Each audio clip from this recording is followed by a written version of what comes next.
What if I told you that Prosoco, the innovative chemical manufacturer out of Kansas, only found its niche in the construction industry thanks to GIs returning to the United States after World War II? This is true. For those GIs needed housing, and construction had skyrocketed with the demand for suburbs. New homes were being built with brick, and masons couldn't work fast enough. And being pushed for time, they were messier than ever. Where they used to clean up as they went, suddenly they were paid to lay as much brick as possible, and other trades were hired to do the cleaning. Unfortunately, some of these methods included applying muriatic acid, sandblasting, and chip hammers that could damage or discolor the brick.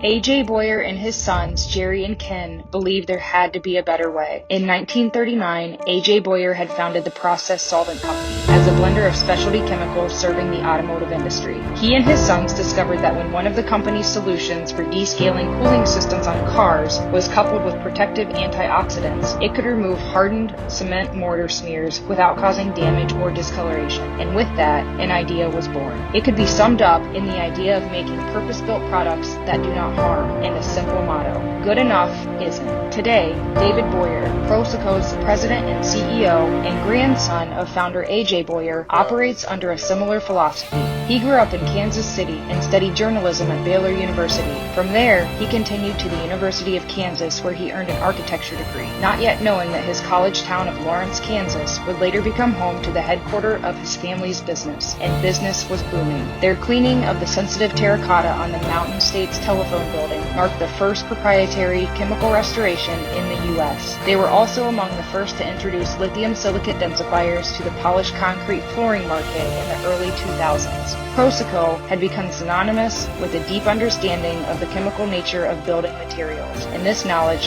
has fueled their growth. Using proprietary test chambers to simulate real-world weather conditions, their goal is to make longer-lasting, higher-performing buildings. Buildings that survive the extremes. Buildings that are healthier places to live in and work. David looks back with particular pride in the projects Prosoco products have helped restore and preserve, such as the Grand Central Station, Trinity Church, the U.S. Capitol Building, the Wrigley Building, and countless others. He's also proud of the role that his company took in supplying building air barrier and concrete flooring products to Seattle's Bullitt Center. As part of its mission to achieve net zero energy performance and optimal occupant health, all products used in constructing the building had to exclude any hazardous ingredients listed on the Living Building Challenge Red List. Prosoco was asked to remove phthalates from its Cat 5 system of fluid-applied air and water barriers while retaining its performance. Other manufacturers wouldn't touch it, but Prosoco said, "We'll give it a try." They reformulated their entire R-Guard line of fluid-applied air barrier products, giving them the green light for use on this incredible building. Such is Prosoco's tendency to push the industry toward a better way to build, just as they had realized back in the 1940s that good enough isn't. And if you look back at the history of new construction and restoration cleaning, you'll find Prosoco's name in the footnotes. That's because Prosoco has pioneered these niche industries ever since its humble beginnings back in 1939.